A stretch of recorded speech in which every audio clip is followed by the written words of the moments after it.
my whole company is a big adventure for me. For me, it wasn't that serious. It was like having fun and having good time. And I want to do something else than weddings. I want to do I want to do events, party, clubs. No. I don't want to wait. I want to do it now. Perfection is something for me that it never ends. The business side was new for me. Communication is the key. Work hard. You have to work smart. Because there are good and bad filmmakers. It's all about passion. It's all about motivation. It's all about how you feel about it. The most important is the creator, not the camera. What is up, you guys? Welcome to another episode of June Insightfully. Today we're finally in good hands when it's about the video settings and somewhat the technical stuff. I finally understood why all the live podcasts are late. That's why we took a long time to set it up. But we have the Rohit, Magnifique Productions in the building finally, because this guy is so busy traveling all around the world making crazy videos. Like, if you want to have FOMO, stalk his Instagram. We'll link that below. Stalk his Instagram. So thanks for coming, man. Yeah, man. Thanks for the pod. Thank you for the big introduction, man. Thank you very much. For me, my mother language is Dutch, so for me, I will try to do my best to speak in English, also for the audience. So thank you for having me here. Yeah, of course, man. You're the one that's like, how often are you now like in the Netherlands, like percentage wise, and outside the Netherlands? Yeah, to be honest, mostly of the times I am here in the Netherlands, but it seems like you're never here. Yeah, I travel like maybe one time in a month, 2 times in a month, or sometimes 1 time in 2 months. So it depends on the job, and it depends on what's coming in for the business. And I saw you were recently in the States, right? Where did you go? We went to San Diego, Los Angeles, and we ended in Las Vegas. Yeah, we went there with friends, though that was not a business trip. Okay, I thought it was a business trip. No, that was not a business trip. That was just for having fun. And what did you like the most? Which city? Which city? Los Angeles was a city that I really loved. It was crazy. Yeah, it's the vibe, the people. People are very kind. People are very just vibing with you. You walk on the street, people are happy. It was good. It was great. Yeah. That's a refreshing take, because we were talking with Puaman backstage on the way here. We were like, oh, I think Las Vegas gonna be the big next thing, and if Vegas is only. If you talk about the West Coast. Vegas only casino and partying and stuff. But if you want to see something more of America, then you definitely have to go to Los Angeles. But for me, it was special because you had there Hollywood, Universal Studios.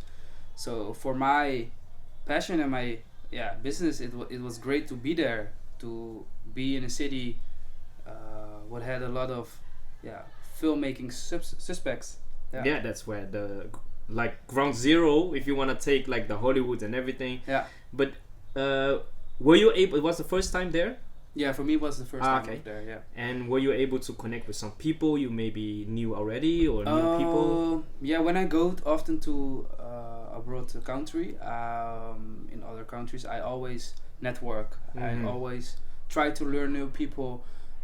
Try to learn new people who are also filmmakers or do the same in business, because when I come back to there, I want to do business over there. I want to go there and speak with them, have some meetings. Maybe we can work something out. Maybe they have artists who wants to work with me. So that's why I always network. Yeah. Okay, let's give the audience a little bit of your introduction. Like, what do you do? Yeah. What do you specialize in? So my name is Rohit. You guys can know me from social media as Rohit Magnifique, because my business name is Magnifique Productions. Yep. And I'm specialized in making videos. I have a video production company, and we do different kind of things. We do weddings, we do music video productions, and we do content creation for companies. So those are the main things we do. I have also some small side things like events in clubs or big concerts. So that's things I love also to do, and yeah, that are the. And how long have you been doing it? Now that's a great question. For me, I will have now my company for like 4 years, and but the first time So we met when you started, then almost. yeah, I think so. Yeah. Really? Yeah, Oh, it was shit. my first Okay. year, I think. Yeah. Yeah, but that year I was doing a lot of music videos. I know. Yeah. It's like literally this guy was everywhere. Yeah. Like literally. Yeah. Like, So yeah, my first touch with the camera was like for now like 9 years ago. Back in the days I was always trying some stuff. I was always working in a shoe store, in supermarket. I was working and at the day I spoke to my cousin, and we were on a party. My cousin said, "Hey, I'm filming weddings," and he said he was telling what he was doing. And how old were you then? I was like 16 years old. Okay. Yeah, 16 years old. So high school. Yeah, I was on Yeah, high okay, school. yeah, Yeah. And I always was interested in gadgets and stuff. So my cousin was telling me he was doing weddings and he was doing a lot of. And your cousins are old? By the way? He's like, for now, like maybe 50 Back years then? older. Oh, then. 30, I think. Okay, so it's Yeah. like Yeah, he was way already older. working and established. Yeah, a bit. definitely, yeah. Okay, yeah. So he was already established in the wedding scene here Mhm. in Holland, and yeah, I said like, hey, if you need any help, just let me know. And those words were gold because he said like a few weeks after that, hey, yeah, come with me on the Mhm. job. We got a big wedding, and I said Extra okay. hands Yeah, I needed. said okay, no problem. So first we went to the first job. It was a big job at. In what year was that? 2000. Let me check. 2004. 2004. 14. 14. Yeah, 2014. Yeah. Okay, so social media was just about there. YouTube. It Grew was a there, little bit but it was already. not booming yet. Okay, Yeah, yeah, it was so not it's booming for the yet. context. Yeah, you had Facebook. Facebook was popping. Instagram was coming up. Just you a photo app. Yeah, you didn't have TikTok. You had YouTube, of course. Mm-hmm.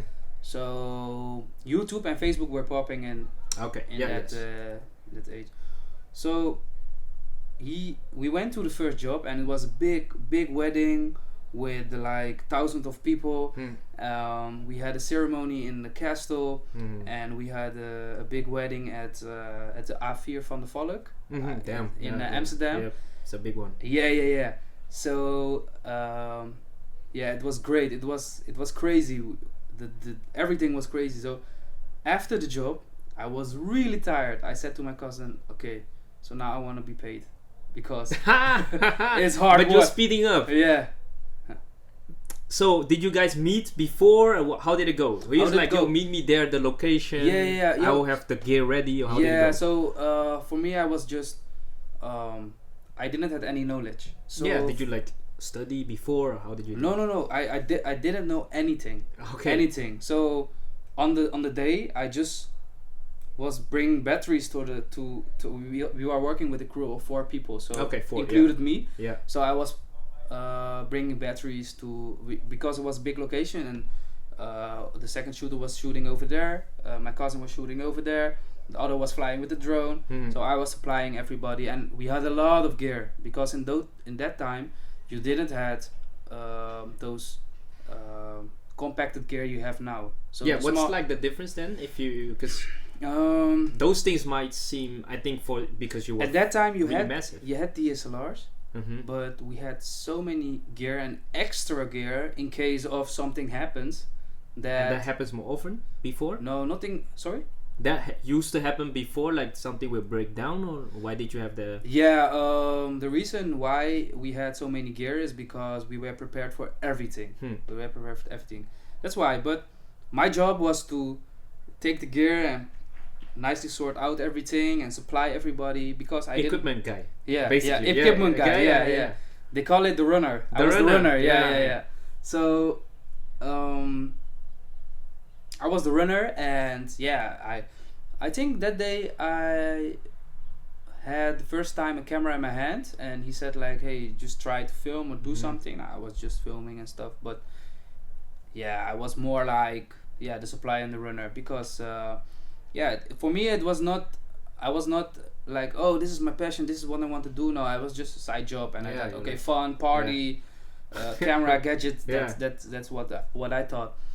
So after that job, I spoke to my cousin and said, hey, he asked me often, hey, what's your situation? Do you want to do this? Then we can. I can learn you everything, filming, editing, and stuff.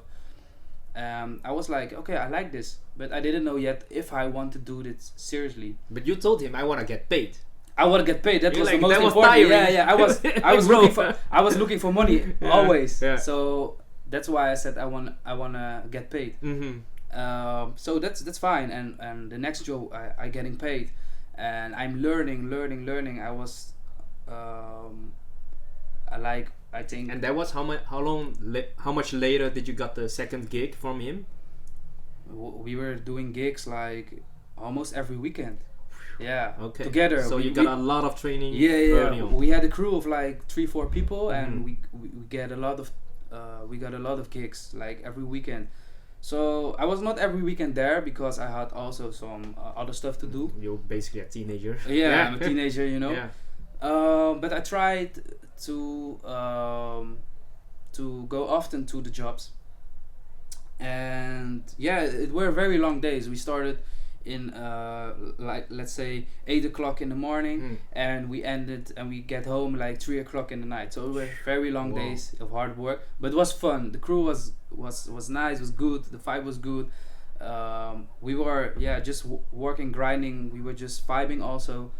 So that was great, and for me, I started to learn more and more the camera, how it works. And my cousin said, "Hey, try to film this, do that," and that's how I learned more. But I wasn't ready to do jobs at myself. It took like, I think maybe 5 years. Like 5 years, but. At the moment, he said to me also, "Hey, do you want to edit? Try to edit something." So he gave me an old laptop, and I was editing. And that's after how many months of you filming? I think maybe 1 year, maybe 2 years. Yeah, okay. I was substantial time of you just. Yeah, just I think one year after the first job, he said to me, "Hey, let's try to edit something also. Then you can learn more." But didn't you? Sorry to cut you off here, but you were 16.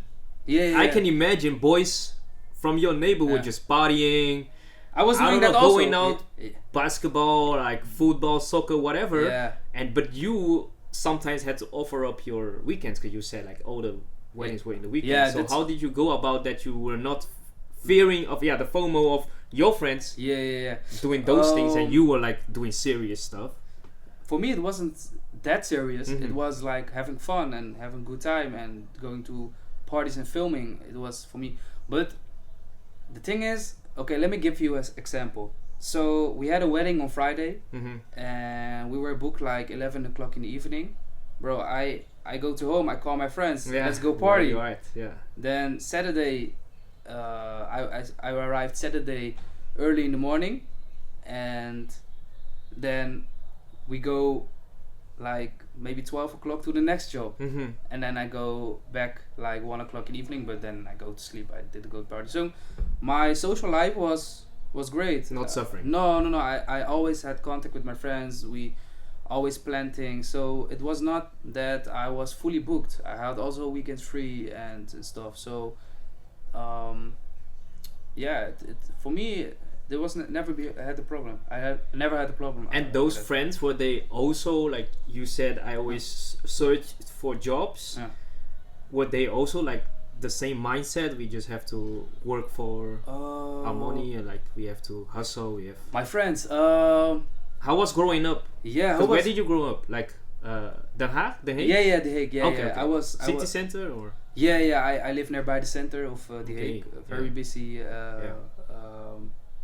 neighborhood, but a lot of distractions. yeah, distractions. But for me, I went to school, chilling with my friends, working, earning money for go to party or doing other stuff. So I was always busy, and at that time, like if you are 16, you have a lot of friends. You have a lot of friends, and when you get older, the circle got smaller but more intense, and that's what happens. And at that time, my friends were very different. But the good people, that are the friends that I have now for that I learned at that age, but they're still with me, and those people are also with the same mindset and also doing their own business and positive vibes only. That's what's great. And of course, everybody has struggles. Everybody has problems, but we're here for each other and we're helping each other where we can. So that's how it is. Yeah. And you didn't then, obviously you were getting booked by your cousin. You didn't require another side job. Were you earning enough to sustain yourself? I was working. Oh yeah, even other jobs. Yeah. I was working. What I said, like a supermarket, shoe store, at the call center. I worked a lot at the call center, and at the days we had a job, I didn't go to call center, but I went to the film job. So to the wedding. And why was that? What was the drive that you at that young age you were like, at young age I wanna keep myself busy? For me at young age it was all about getting money and work and also having fun, at that time I didn't realize it, but when I think back now, I think it was also because I want to have a lot of fun. That's why. And I think maybe after 5 years, so after 2 years, I was starting with editing and stuff. My cousin gave me his old laptop. And I was starting editing weddings. So at like maybe 5 years after the first job, so like I was 5 years working with my cousin, we had a booking for a festival in The Hague. And it was the first time that we had something else than we had some corporate and company stuff bookings back in the days, but it was the first time that we had a festival. So that's fun. We were like, I was still young, and we were booked for the festival. So and at the festival they were at that time big artists. For me it was what kind of artists can you name? You had drop some. You had like Booth, Booth? Up and coming back then. Booth. So that's the one I remembered because when he was on stage performing, I was there too. I was there filming that, and that was the first time that was the moment that I realized, I want to do something else with the camera. So that was. What do you mean by that? I want to do something else than weddings. I want to do I want to do events, party, clubs. That was the moment I realized that I wanted to do that. So because you saw the I saw that I can do something different than only weddings. There is a new world of new stuff what they can do with cameras.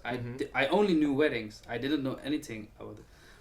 So after that job, with we had a booking with my cousin. I thought, okay, I want to start my own company, and I want to film parties. That's what I want to do: events and parties and clubs, and also some corporate stuff. So that's where my own adventure started. And my cousin said, always, bro, do your thing. And we still work together, but he said, do your thing, grow, evolve. It makes us all better, and go on your adventure. He supported me fully. And that festival is after how many years of you editing and filming? Like after the first time I met the camera, the first time of my touch of the camera, and the festival is like 5 years. Later. 5 years later, yeah. So you were then 20, 21. I was there like 2021. Okay. Yeah. I was also studying business engineering, and in my last year, when I was doing my scriptsy, my studies, thesis. my thesis, Yes, my thesis. When I was doing my thesis, I started my company, and At the same year. at the You're like, same period. I have too much time. Let's just start a company. Yeah, And a thesis. no, I didn't have any time. Everybody said, "Whoa, you're at your thesis now. Why Yeah, you start now a yeah. company?" I said, "No, I want to do this, bro." I said, "Let's go, man. Yeah. I don't. Time is now. I don't want to wait. I want Yeah. to do it now." And at the call center, I had some colleagues, and we were just thinking about some names, because the first thing what you have to do is, okay, what is your name of the company, you know? And I was thinking, and we had a few names like Eclipse Media and stuff, but I wanted the more classy, sexy name, chic, and I thought, okay, maybe like after 100 names, I had like Magnifique. Okay, let's start Magnifique. Magnifique is, the meaning of Magnifique is perfection in French, but for me it is. For me, it means that I always, what I do, try to have perfection in my product. So it is, perfection is something for me that it never ends. That's why the meaning of Magnifique is more than only perfection. So that's why I choose for Magnifique. Magnifique Productions. Yes. So I thought, should I do a Magnifique video? Magnifique, no, I thought Productions, because I didn't know what to do. It was a big adventure. So grab a, how you say that? Wider scope. Yeah. So that's why I thought Magnifique Productions, and that's where my journey started with my company, and it was very, it was very, how you say that, everything was new. I didn't Were there do, like struggles, like how to get clients, maybe? I was doing get a lot of self-study, self-research, YouTube, internet. What helped you the most? Would you What say? helped me the most? Well, obviously your cousin, who was a kind of a good coach, a mentor. Yeah, for the video stuff, Yeah. to learn everything, the basics, it was great. But to do business, the business side was new for me. You're on your own now. Yeah, so how did I do that? Yeah, just to do research and watch a lot of videos and stuff. So I was doing a lot of self-study. I didn't have anyone in my surroundings who had their own company. It was new for me. So yeah, I started in 2019 my company, and 3 months before my company, Which month was that? February. So Okay, let's say so you had 2018 December. Yeah. You had here in Rotterdam, you have Media Markt, Yeah. and you had tax-free days, you know. Yep. So that was my chance to get a camera. So I put all my money together, and I went to the Media Markt. What was your first camera you bought? A6500. There's a Sony? I have no. Sony A6500. Yeah. It's like the smaller version of the A7 III. Yeah. What's a little segue? Why is everyone choosing Sony? Why is Sony being? For me, it's because I am born with Sony. The first camera I touched was a Sony, but my cousin always worked with Sony, and that's why it worked for me. And that's why the other brand didn't have a chance. Nikon, Canon, they don't. I never tried. Okay. To be honest, I never tried. I always worked with Sony because I learned everything with Sony, and it's very comfortable, and that's why. And a lot of people work with Canon and Nikon. That's fine. That's perfect. What fits for you. It doesn't. The most important is the creator, not the camera. You know, I can create a movie with a small camera. It depends all on the creator and how you use the camera. A lot of people work also with red cameras that are very expensive cameras. I rented last time a red camera. We worked with it but it was headache because you had no autofocus. You had to stabilize everything. It was crazy. Yeah. It was a camera of like let's say $12,000, and so the workflow is very different. But for the things I do, this is the camera I use. So. And how do you go about renting? Because I've met some people that they would argue, I never buy stuff. I just rent stuff what I need for every like assignment. Yeah. And how do you choose that? Because obviously one is capital intensive, especially if you're starting out. Yeah. Yeah. How do you go about the renting and buying? I hate renting because it costs me money that you never get back. True. So that's why I buy things always. That's how I work. Like the first camera, I bought it because. You still use it to the day of day? No. It's capturing some. We say that's dust. Dust. Collecting dust, yeah. But it's like a treasured item. In your house, for me it's treasure because it started and I upgraded with a few small touches. Yeah. But to get back on your question, why I buy everything. For me, everything went organic because my first camera I bought it because when you're going to rent, there are definitely lost cost. Yeah. And when you're buying a camera, you can always sell it for mostly maybe like a few €100 less, but you can earn money with it. It is a money-making machine, a camera or your laptop or stuff. Investment. So it's an investment, definitely. And that's why I always try to buy stuff I will use often. So stuff that I didn't use often, like what I said, like a smoke machine or snow machine, big smoke machine. I didn't buy that. I needed it for just music video projects one time. So gear that I will use often, I try to stack my money and just buy that back in the days. And now I have mostly of the gear I wanted. You can there's no end. You can always buy a lot of gear and there's no stop. So at one moment I said like, okay, this is what I need. Yeah. And this is extra that I know. Yeah, this is the essentials. So that's why I buy it. And I can completely understand that if you didn't want to invest a lot of money because it's a very expensive job. It's a very, very expensive job.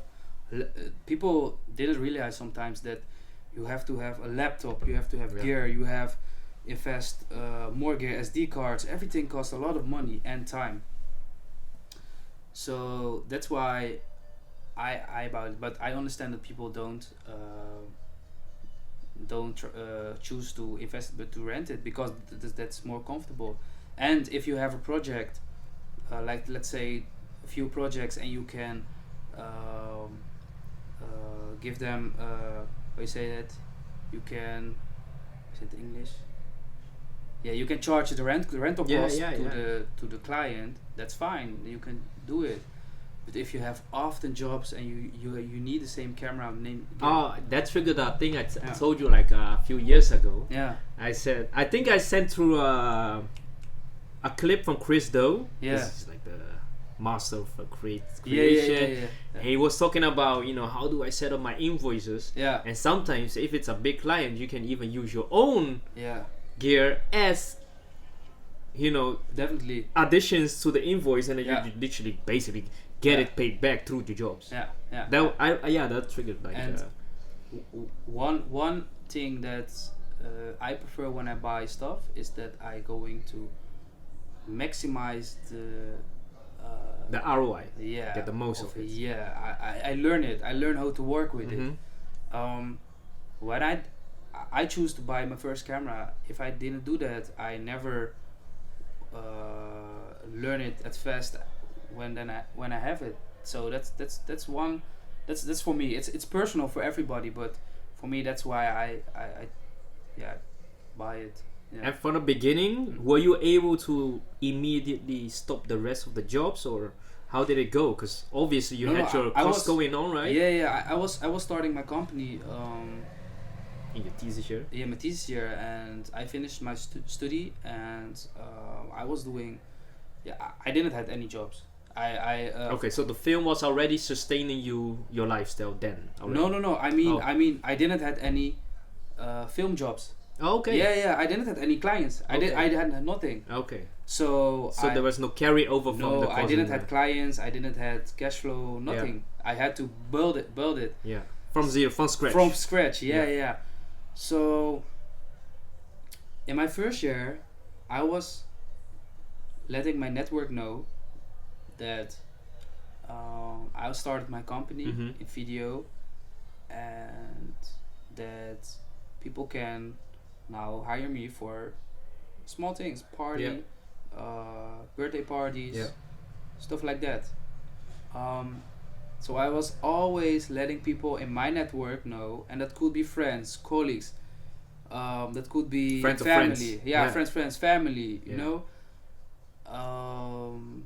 So that started to work out after a few years, but in the first year it was struggling. You have to do stuff for free. You have to do stuff for making your portfolio, because I didn't have a portfolio.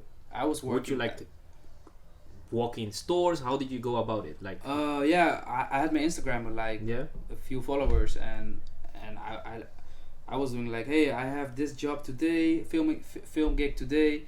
I was doing I was letting everybody know that I was doing film. So people in my network, I had a small network back in the days, they said to me, hey, some people said to me, hey, I got a birthday party of a friend, can you come film me? Okay, yeah.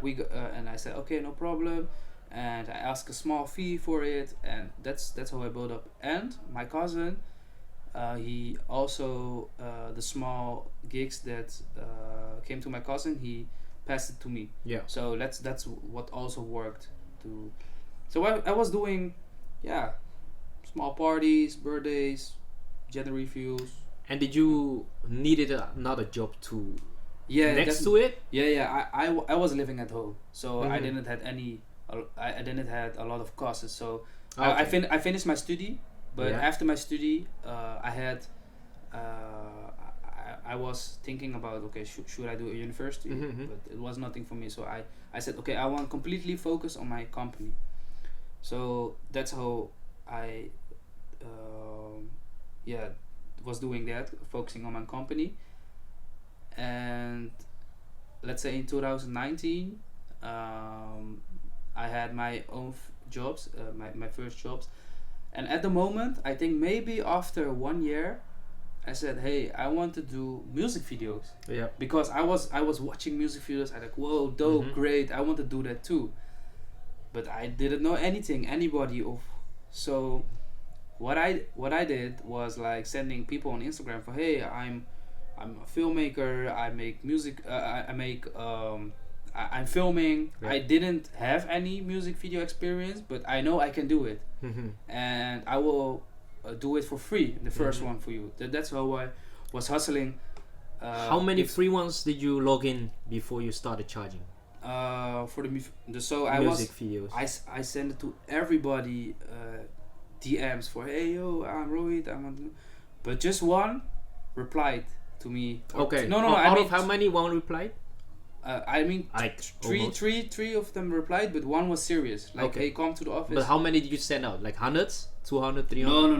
No. I said 100, but I think 20 or something. Like okay. Everybody I knew from Holland, I sent it to big companies, to small. Doesn't matter. To artists. Like, give me a chance. Yeah, you didn't get any response, but yeah, if you try, you don't know. You never know. So a company, they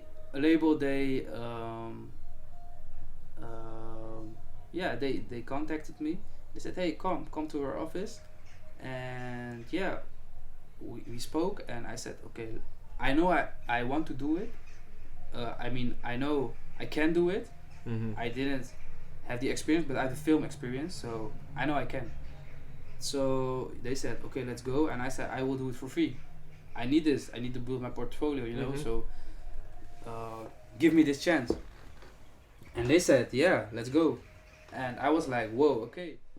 I started to film my first music video, and everything went very well. They were very happy about it, and they were surprised that great. It was great, and they said, okay, we want to work with you.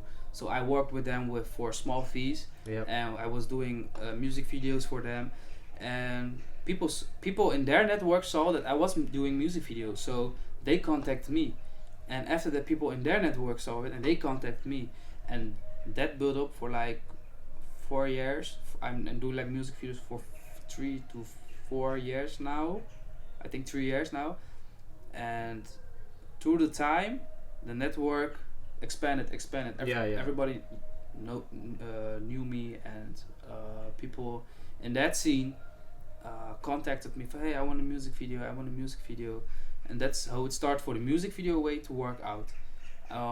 In time, I was also expanding my business because I couldn't live for music video. I needed some more, so I was doing corporate stuff. I was doing also weddings. I didn't start to do weddings with my own company because I was tired of doing weddings. You stepped away from it. Yeah. But after 1 year or 1.5 year, it was triggering, and I was say, I want to do it. But in time, I was still working with my cousin. Yeah. But my own wedding projects, I wasn't ready for that because it is a huge responsibility you have for. So let's go into that, because yeah. And that's like as old as men. I don't know what's about the weddings, but them ladies really like to capture every damn moment. Yeah. And I also remember from my friends past, when they were photographers, they always like, oh, I really like to stay away from weddings because, you know, it's weddings. It's like, it's fine, but I want to do cool stuff. But then the struggle is that doesn't pay my bills, so I need to. But wedding is such a niche, if you will. And what's with the damn weddings? Why is it like such a, well, as you were mentioning before we recorded, you're like, you would think some people will stop marrying, but it's just more and more and more and more. So what's with the weddings, and why it doesn't make so, like you said, it's so more difficult of a job to take? The thing is, I'm doing a lot of variation in my film business. So what I said, different kind of things. So I can understand why people choose to film weddings and why people don't choose to film weddings. First of all, you have to like it. You have to love the vibe. You have to like to film or photograph weddings. You know, because weddings are always positive and lovely vibes. You know, everything you do is, every event we do is in that. Would you say they pay better than an average music clip, or obviously not for the A-list? Weddings, you know, it depends. What pays better depends on how you're doing business. So that's what more important is. You can be the best videographer or photographer, but if your business is not, if you're not business minded, it's very hard to get money and validation out of it. But how does it work? So people, like a couple approaches you like, hey, we are gonna get married in this amazing castle. So when you are a filmmaker or a photographer, you have to build up your network, you know, and people it takes time to know you, and the most important thing to do is keep care of your clients, you know. Give a good service, be trustful, deliver on time. Communication is the key in it, you know. That's the most important thing. Be trustful and give good quality. If you have that combination, and you have and you will keep doing forward, your network expand, everybody will know you. So that those are the keys when you're doing business in the wedding scene. So people have to know you. People have to know that they can trust you. You have good service. You give good quality. If you have those kind of things, keep doing that, and you will get a lot of wedding clients for sure. Yeah, but I mean about the pay, because you were saying it's about what kind of filmmaker you are. Yeah. On how much you get paid. What do you mean exactly with that? Are they giving you a budget, or you providing them? How it works is like we have a price because we charge. It takes time for us to film, preparation, everything. So we will make a price, and we charge. And client approach us. What do they ask for usually? The clients when they contact you, like, hey Rohit, we need, what do we need? Like, what do they need usually? What they think they need? Yeah. Back in the days, I did anything professional, so I didn't have a website and stuff. So they contacted me, by a friend or someone who knows me, and they said, "Hey, we are going to marry. We heard that you're filming. First question is, what is your price?" Yeah, of course. Everyone is. And I said, okay, all right. So I will send you everything by mail. So I sent all the details by mail with some portfolio stuff also, and with all the question. Hey, do you want to have an intake maybe? So what happens is that they see the quality, and they see the price, and they say, okay, that's what I want. Okay, the quality is good, it's great, but let's get an intake with this guy, because we are very interested. And so in the intake we talk, and it have to be a match, so that those things are very important. And then I ask him, okay, do you want to have some extra service like a drone, or do you need extra hours? To be concrete, that's how it works then. But nowadays we have websites, so I say, okay, hey, you already check the website? And when they say no, then I say, okay, check the website. If you like it, just let me know, or I will call you. Or they say, yeah, I saw the website. I wanna book you. I'm more interested to see more of you, because on the website you see only teasers. But when clients come to me for intake, I will show them a whole example of. You know what? Like, I'm not sure, because it's more your scene. Yeah. What I noticed in Chinese weddings, what they earn the most about, I don't know if you're aware of this. Yeah. It's like one of those like wedding books. Yeah. And it's like from, I don't know, like crazy crystal shit, and and then they ask like 2,000 euros or something. It's just like a few, post photos printed out and post in a book. Do you guys do that? Is it like a thing you do, or is it just really Chinese? Now what I don't know, but do you know what I mean? Do you see them? Definitely. Yeah. What we do, we deliver on online link. They can download it, and they can choose what they want with it. They can put it on a hard disk. They can put it on USB. They can do something so the MP4 file is for them. But if they say, hey, I saw this, I want this, we can do everything for them. We can make a book. We can make a video book if they want. Yeah. So that depends on the client what they want, and we are here to provide them for everything they want. To give the best service. So that's you. What's like the craziest wedding you went to? The craziest wedding. Like those people really invested in. It's like make it really memorable. Yeah. In our culture we have a bride and a groom has like a wedding of like 3 days, But that's also in Moroccan culture, right? Moroccan culture, it's also something like that. Yeah, I don't know the Moroccan culture yet. The Moroccan weddings I did was like we had a love shoot, and they had the party in the what do you say that? Mosque. Yeah, no, not in the mosque, in the party center, Yeah.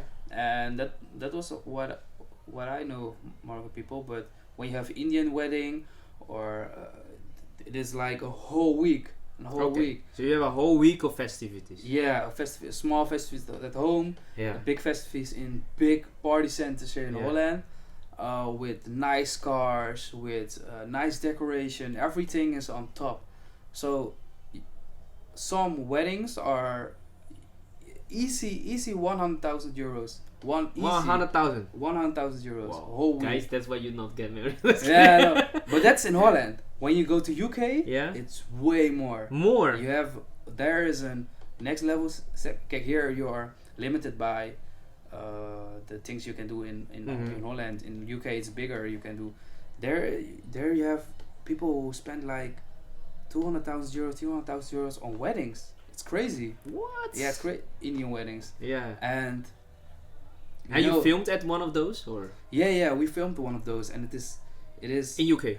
No, not in UK. Okay. We are doing a lot of weddings here in Holland, Okay. and it's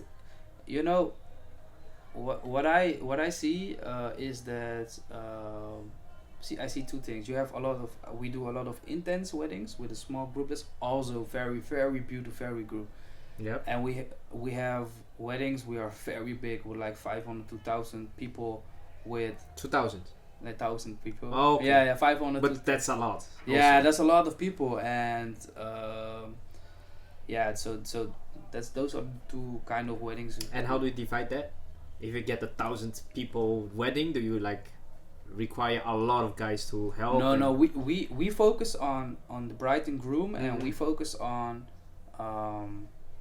the mother, father, the families and stuff, and the people. We always have in intake, and we always have before the wedding a meeting where we say, okay, who are the people who are important for the film, who are important to catch on camera, so we know who we have to capture and not capture, because we can do a wedding with 1,000 people, but we don't have to focus on 1,000 people. We just focus on the inner circle of the bride and groom. Yeah. How do you go about the creative process if you work for those rap videos with the artist? Yeah. For probably the bride's gonna be having a lot of demand for you. How do you go about your own? Yeah.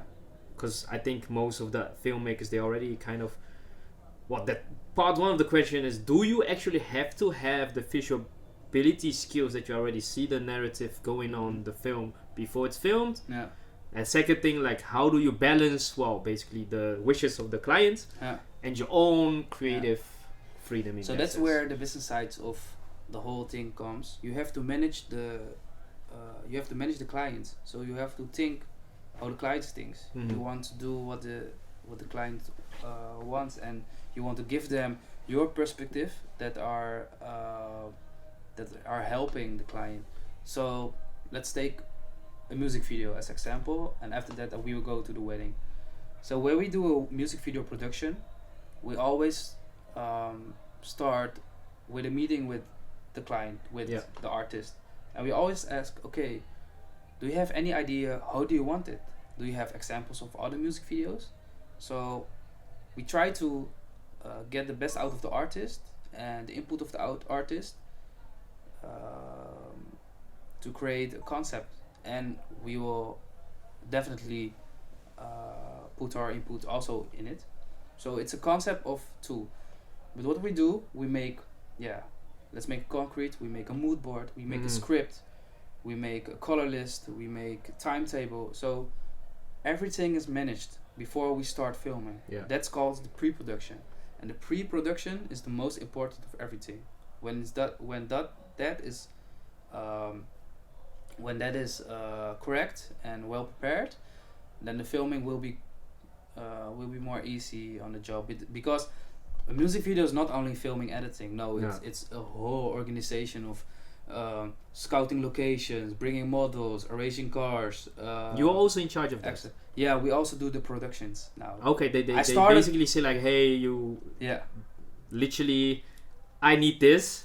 You take care of the rest. So what I did, like when I started with music videos, I was doing only filming and editing. Yeah. And maybe that's what people have in mind. Yeah, or maybe scouting locations, or hey, I have this location in mind.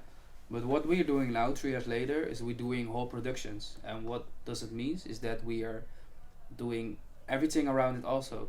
So not only filming, editing, but we rent out the gaffer. So we're doing the light. We need the runner. We need people who the data handler. You know, who takes the data and set everything on hard disk.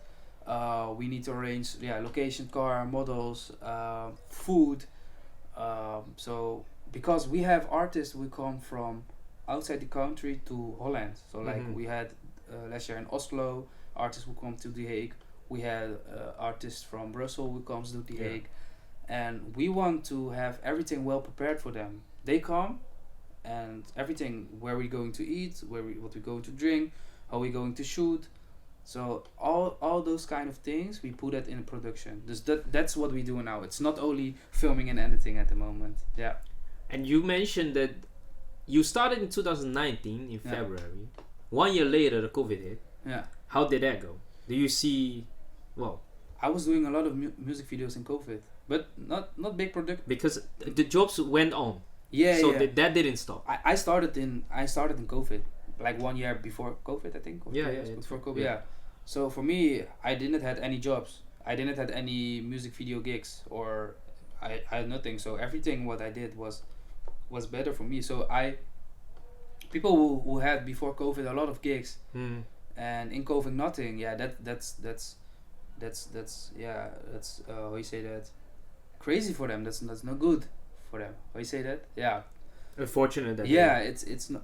But you would say like the. I had no any gigs. So I started with nothing in COVID. I was building up. So in COVID, I did a lot of music video projects also, but small, on streets and stuff. And sometimes it was taking. I remember you have like really reasonable rates. Yeah. Back then. Yeah, definitely, and also people were starting also making music, a lot of music, and that's why I came in from hey, okay, let's do a project. And sometimes we had to take some risk, and climbing on stairs or stuff, climbing. It was we had to take some risk, but it was fun. For me, it was fun. It was a whole big adventure for me. And still, it is. My whole company is a big adventure for me. So COVID was not a problem for me because I was on an adventure. I didn't. For me, it was never, oh, COVID is here. No, it was always like, okay, let's go. What are we going to do? What's the plan? Yeah. Because I remember you telling me back then, like, oh, I really like to travel a lot. And then we talked about a little bit about growing and stuff. Where you were doubting whether too big will restrain you from growing. But it's actually one of my question is also what I notice nowadays. Or we'll dive into that later, the trends. But do you actually have to have a wanderlust kind of if you're gonna be a filmmaker? Because every guy I meet, it's usually guys. Because I don't know why are women never coming into this field? There are some, but I don't know many. Why is that? Would you say? So difficult question. Is it the weight of the equipment? Is it like logical stuff like that? Or? No. You have a lot of. I know a lot of women. Just goes like being in front of camera instead of behind the camera. There are more men than women who are doing video, but photographers, there are a lot of women who are doing photos. Why would you say that's so much discrepancy? To be honest, I don't know. I really support that women are filming. When I see another woman who is also a filmmaker, I think, oh, okay, nice, man. That's nice. That's nice. You don't see that often, even in the like bigger scenes in television, in the US, in Hollywood. Yeah, you don't have that. You didn't see. I don't know why. To be honest, I don't know why. What I know is that when you're a filmmaker, it is hard work. It's very hard work. It's load of gear. It's very heavy. You make long days. You have to keep everyone happy. Also in private life. So that's for every person is hard. But I don't know why women's. Maybe because if you take a logical sense, it's more really physically demanding. When you see those gimbals and those shoulder rigs, people carry on. That's like, I don't know how much, 5 kilo, 10 kilos. Yeah, sometimes more, and also. And then the camera. Yeah, and then the camera. Yeah. It is very heavy. Yeah. Some of them like even bigger than a bazooka. It's crazy. You have to go to the gym to keep this job on. Yeah. You have to be fit. If you don't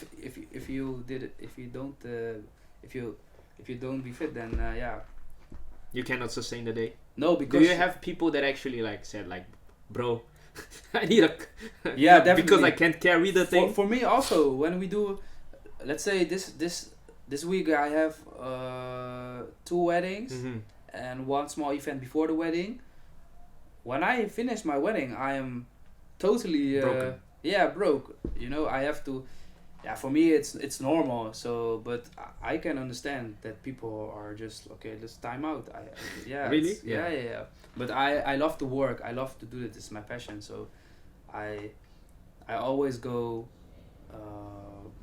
I always go. I always try to get myself to the next level. Yeah. And, Also with that. Yeah. But the second part of the question, what I noticed, all the guys have wanderlust. Yeah. What's with you video guys and just liking, well, everyone likes to travel, obviously. Yeah. But I noticed you guys, even the guys we work with, they just abroad every other day. So like, what's the thing about, I have to get my camera, like more shots, more sceneries, what's the connection here, would you say? Because you said the same thing to me, like, I would like to see the world, but then at the same time record. Yeah, yeah. So for me, you know, I don't have any reason. For me, it's just it's my passion and one big adventure. Okay, now I am at the point that I want to get everything more professional. I want to build a business, big business out of it, and we were just doing it with a team. But before, I was just on an adventure. I will see where my camera brings me out of my comfort zone, abroad the country, to places in my town, what I never knew, but I've been there because I had a camera. So that was for me how it works out what I'm doing now. And from what I get, because your studies was engineering. Yeah, I was doing business engineering. Yeah. And would you say you? Because one thing about the creative sector is that you not always need the paper. No. It's always your portfolio that speaks the word. Yeah. And as long as you do the best job you can for your portfolio, people will find you, like you said, like with the building of the network. Yeah. So how important education in this sense? Because you have people actually that go to film school, that go to creative studies. When you're business minded, you don't have to go to school. Okay. Yeah, you just don't drop out of school and no. That I mean, if you have a passion and you learn yourself, you invest yourself to be a businessman, a businesswoman, then you don't need your papers. I never studied filmmaking or something like that. I learned it myself. So I was motivated, dedicated to it. So I went to a lot of problems, but I was looking on YouTube, I was looking on internet, how I fix these problems, or how does the camera work, or how do I get new clients. Yeah. So you don't need the paper. If you have passion and motivate and dedicate, you can manifest everything. But then there is also a part of delusion, right? Because people might think, I'm a good filmmaker, I make some nice movies with my phone, and but what are like essential skills would you say that as a good filmmaker would really require? Like then if you don't have that, then you kind of along the way you'll be screwed in the end. Because if you don't possess that skill, then it depends on. Because there are good and bad filmmakers. You know what is a good and a bad filmmaker? It's all about opinion of other people who say people say to me, oh, you are a good filmmaker, and maybe they say to others, okay, you're a bad filmmaker. But what makes you a bad filmmaker? If you have a client and your client says to you, hey, you're a good filmmaker, is that because they experience that you are giving it a good service, a good vibe, positive vibe, and a good, maybe a basic quality video, then you are, in my opinion, a good filmmaker. But if you have a client and he say you are a bad filmmaker because you are delivering good quality, but your service is fucked up. Yeah, that's the difference. But what I think that's a good filmmaker is that a good filmmaker is someone who has endless motivation to do this. That's what makes good filmmaker. Because good filmmaker is you have on YouTube a lot of people who are making cool videos and stuff. And that's great. You're a good filmmaker. But people who started and are motivated and dedicated, I think that they're also good filmmakers. It's all about passion, it's all about motivation, it's all about how you feel about it. That's why I will never say to someone who is dedicated, yo, you are a bad filmmaker. No, I will say, okay, you're good, man. Okay, let's work. Let's find something out to make you better, or let's collab. that's a way. So as long as you have the drive, motivation to do so. Yeah.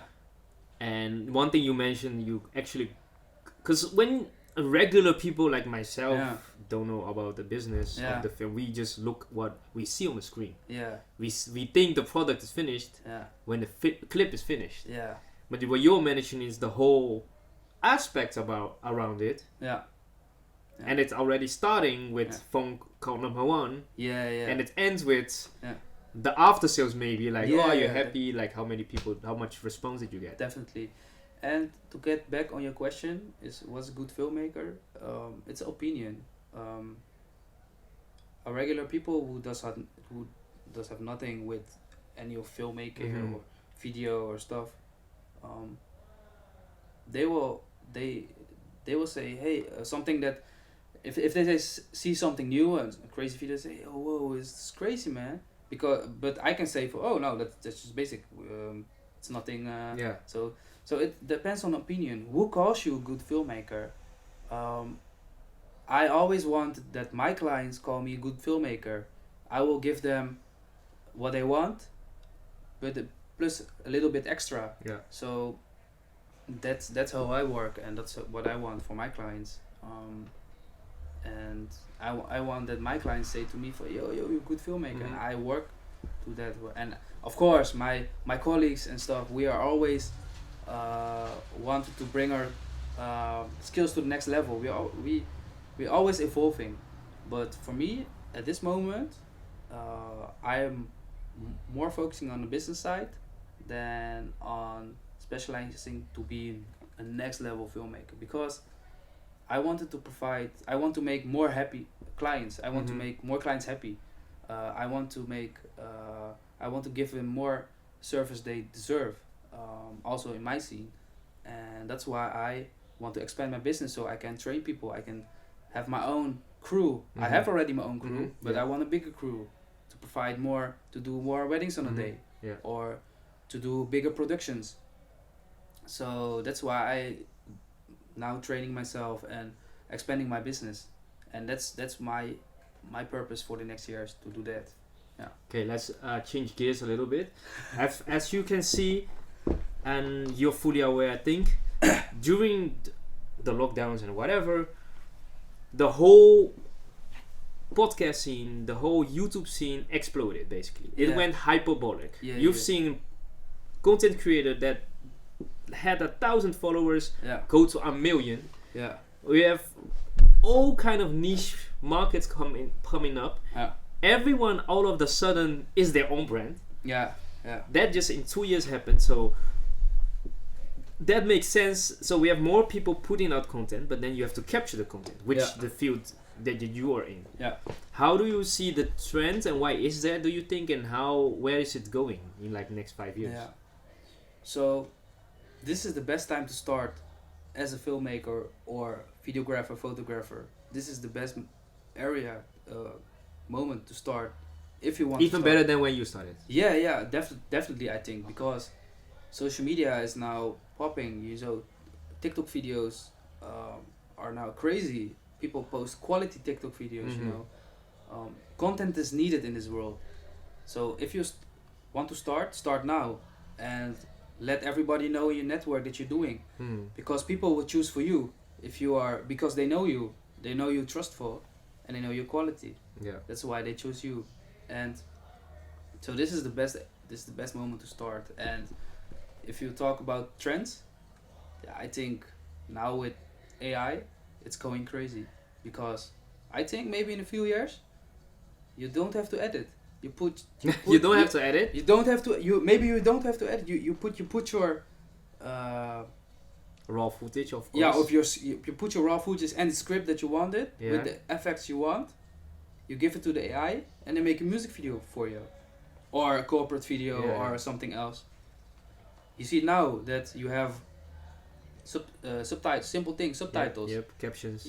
Captions. You don't have to do that anymore. Okay, for some language you have, and you have to correct it, but it goes better and better. Speeches. If you make an animation, you don't have to put your own voice in it. You can put a voice that you have for AI. So things are going better, and the business side of it, the business side will change, because you have now all those AI new programs Yep. will help you to make even better videos, or to expand your business, or maybe to create some new jobs for people, you know. Then how would you distinguish those who are very successful and those who are not? Because you said you just have raw footage, put it in AI, and it's gonna make you. And I agree. I think they are coming in, it's like within 5 years. Like text to narrative or actual commercial like video. Result very quick, very good quality, probably even better than we can do. But where does the line go from, okay, where do I lose my creativity as an artist? And like, how do you see that? Because some might say like, we are not needed anymore, because how do you determine someone that's really creative in the filmmaking? Like, if the AI is gonna do everything.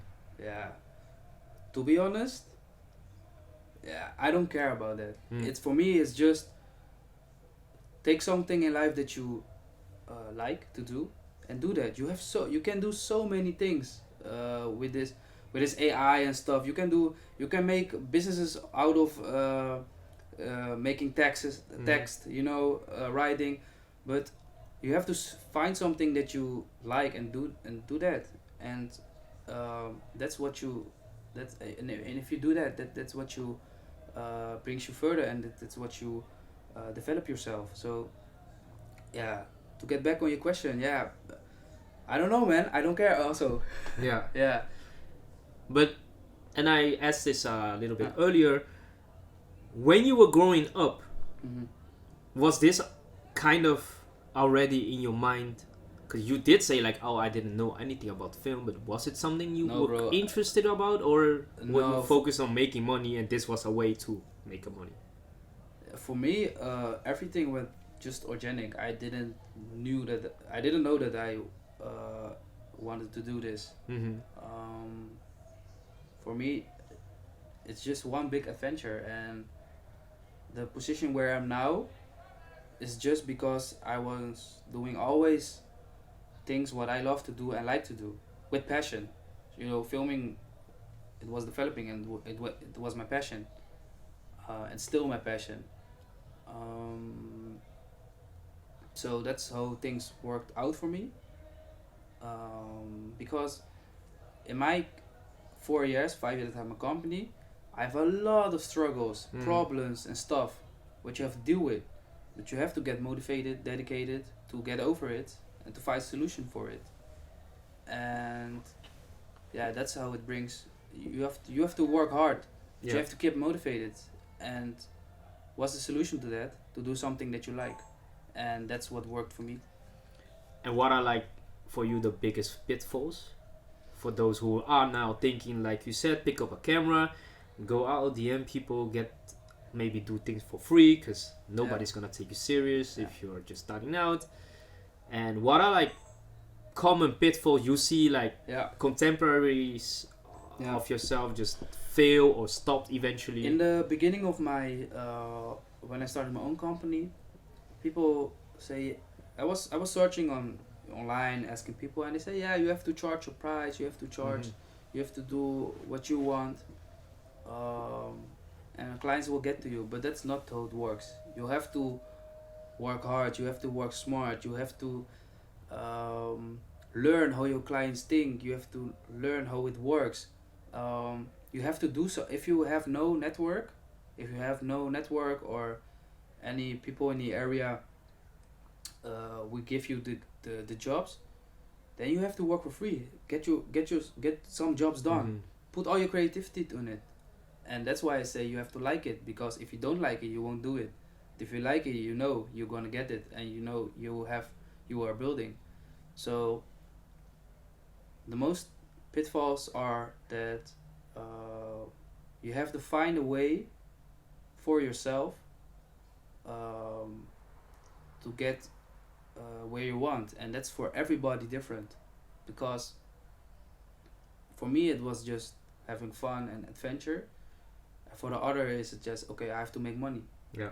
For me it's adventure, and the money comes later then, because I want to make a living out of this. Yeah. You know, so I have to make money for the out of this.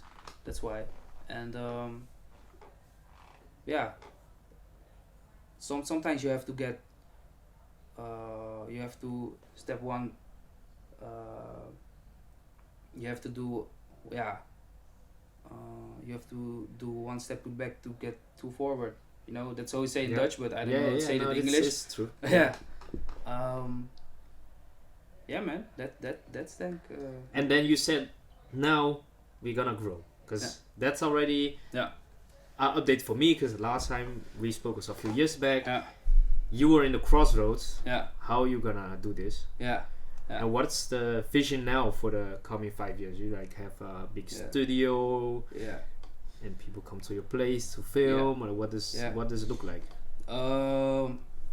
So the big challenge is to find a good location to bring all the people we work with, all my colleagues, my friends, my compagnons, my partner in crime, to bring everybody in one spot. Because when we going to do that, I think shit will go crazy. I don't know. Can I say that? Shit going crazy. Yeah, shit going crazy. Yeah, shit can go crazy. Yeah. Because we will be together, and we can bring minds together. We can bring just good people together, and there will become great things. And for us, is that also a location where we can establish and we can bring employees or people who want to learn. Maybe we'll start a school where you can start how to be a filmmaker, or how to be making money with your camera, something like that. Yep. So for me, it's just the next level is to go to a company. Headquarters. Yeah, man, headquarters. That's exactly what it's perfect. Headquarters. Yeah. The Magnifique Production headquarters. Yeah, Magnifique Productions or something else. It's just Magnifique Productions is the label, the name that I gave 4 years ago. Yeah. And it's still my baby. It's still the baby, but maybe in future we will change the name or do something else. And we have now different labels. We have Magnifique Production that's focused on music video productions. Yeah. We have Video Guys that is focused on weddings. We have Video Farmers that's focused on corporate stuff. Yeah. So we are segmenting everything. Okay. Now, and we are developing now with the team I have. And man, just keep grinding and just keep developing, and that's what we do. Yeah. So when you have the headquarters, will you be traveling more or less? What's gonna happen? You wanna take it slower or more? What's the what would you like doing the most? Because then you have people around you, a whole team, even more employees, and what would you like to stay doing? What I like to stay doing, what I want to do is to care of my team. I want to supply them everything they wanted. I want to give them everything they needed. If we need new cameras, we get cameras. If you want to do a podcast, we will get a podcast for you. If you want to, if we have someone in the team who wants to make a green screen footage, bro, we get a green screen for you. So that's what I want, and I want to work with a team. I want to work with my people, with my compagnons, and I totally forgot what you asked, but that's fine. So to close this out, I'm gonna take you all the way back to your first time. You were 16. Cousin be like, Rohit, make use of your time. Here's camera. Do this. What would your advice be for someone who saw another friend or uncle or cousin who's doing this? And what would you advise that young boy or girl, that whether you should take the camera or not? What? How can they find that out? If I would give advice to Maybe your younger self. my younger self, or to other younger self, if you think at that moment that you want to do it, then you have to do it, and you have to give it all. You have to give a lot of gas to it, and just don't wait. Don't wait for the right moment. Do it now, because time is less in life, and you have to keep moving forward and do something what you love. Do something what you like, because if you're doing that, you will get motivated, dedicated, and you will get definitely to the next level. So if you are dedicated and motivated, then you can manifest everything. Yeah, so basically, don't be half pregnant. Just go. Just go for it. Grab the moment. I would like to thank you for the valuable time. Yeah, thank you that you having that you're having me here. And willing to volunteer as well for my very few first episodes. Yes. Because this guy is busy as hell. And like I said, I rarely get to catch up with him, but very curious, because you know me, I always say I will always cheer you on the sidelines, dropping them funny comments in your videos. I love it. And man, wish you good luck in the expansion. Yes, thank you. And very curious what you're gonna make more. So if you guys want, you're doing weddings, corporate videos. Still music clips? Music videos also. Music videos. Everything you want with video or media, we can do it. And you want it magnifique? Yeah. Contact this guy. Yeah. So thanks, man. Yeah. For the pod, and till the next episode. Keep following this channel. Yes. Ciao.